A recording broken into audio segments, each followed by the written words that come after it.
So, welcome to episode 3 of Heartbreak and Hope, where each week Reverend Sabrina and I participate in a shared practice of the things that are breaking our hearts and the things that are bringing us hope. And we want you to engage in this practice with us. What is breaking your heart and what is bringing you hope this week? We're starting with an opening reading from the new edition of the Unitarian Universalist Pocket Guide that came out last year, I believe. This is a quote from the Reverend Michael Slack, which says, "In a world where we're not yet all free, it is a precious thing to reorient ourselves over and over again toward love, justice, and liberation.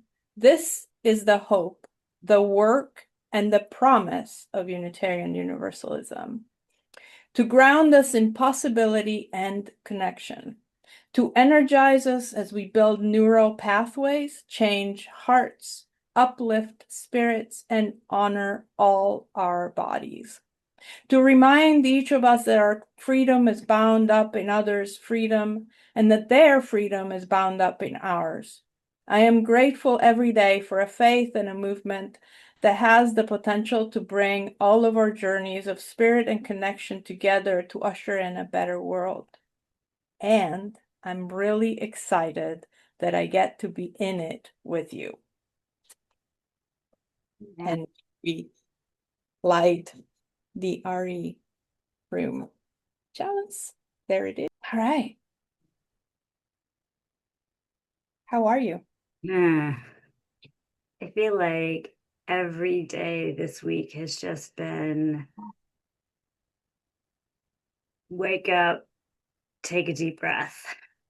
The thing, oh my goodness, just quite frankly, everything is breaking my heart right now. I was on my way in this morning listening to trans folks tell their stories about how this ID law in Kansas is upending their lives. And uh, and so I'm really feeling tender about that, and at the same time, so heartbroken about going to war in Iran. And each time I check the news, it's gotten bigger and broader and involved more countries, and the news from the administration is to expect it to go longer. And I I'm scared. I'm scared. Uh, and I want the folks in Iran who have been resisting the administration there to be able to make decisions for themselves about what they want for their future rather than to have war imposed upon them. Yeah, because we know not going to work well for them.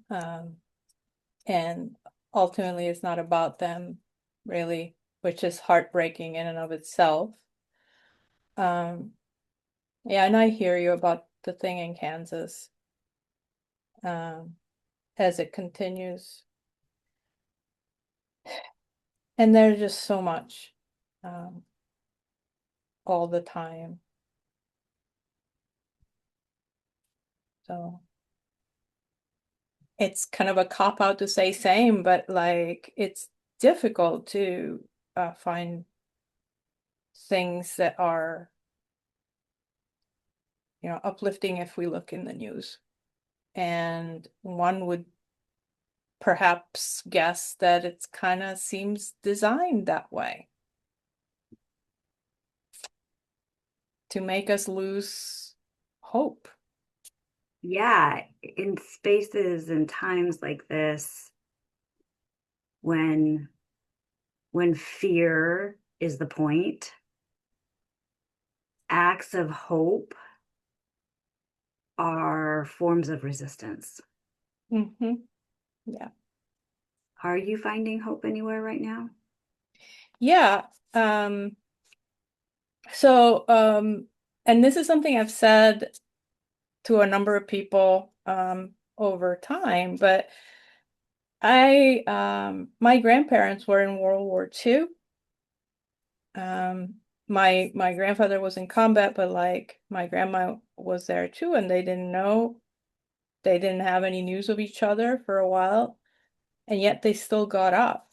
They still did the thing. They still and so what that and it's not just, that they did, but that hope is one day at a time. They didn't wake up and say, okay, from 1942 till 1945 August, we will be hopeful. They found things to be hopeful about, and and they made it through day at a time, I think. And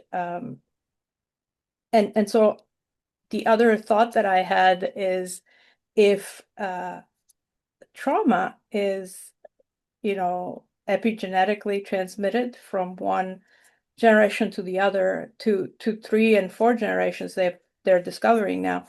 Why isn't resilient? So I've decided to hope for that. I'm going to show the resilience, and it doesn't give me hope, but it reminds me to hope. Ooh, reminds you to hope. Mhm. I like that.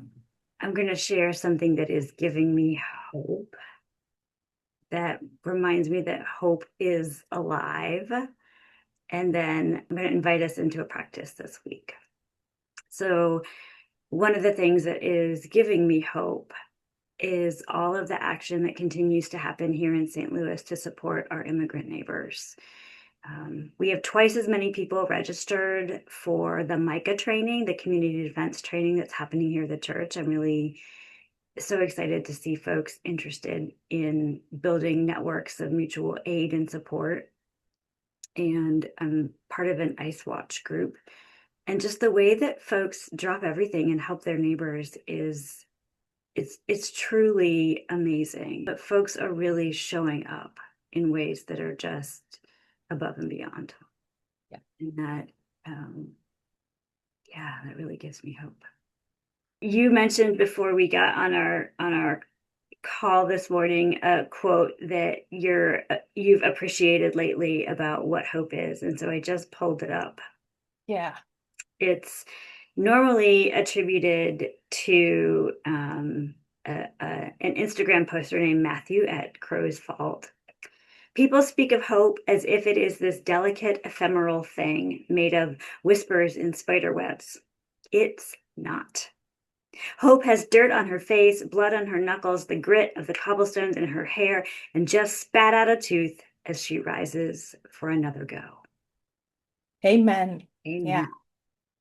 And so, because hope is a choice right now, uh, I'm going to invite each of us to engage in an act of hope this week. Do one thing that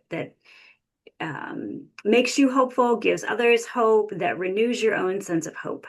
And I'm going to share. I have a what I call my resistance playlist.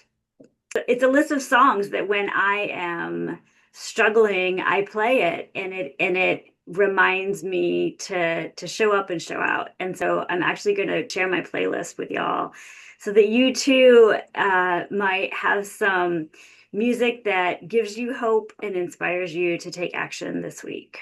And so, folks, if you also have playlists and you want to share them, we would love to hear the songs that are bringing you hope in these tough times. And let's all find some ways to support each other. Yay. Yay.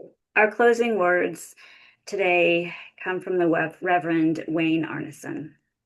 Take courage, friends. The way is often hard. The path is never clear. And the stakes are very high. Take courage. For deep down, there is another truth. You are not alone.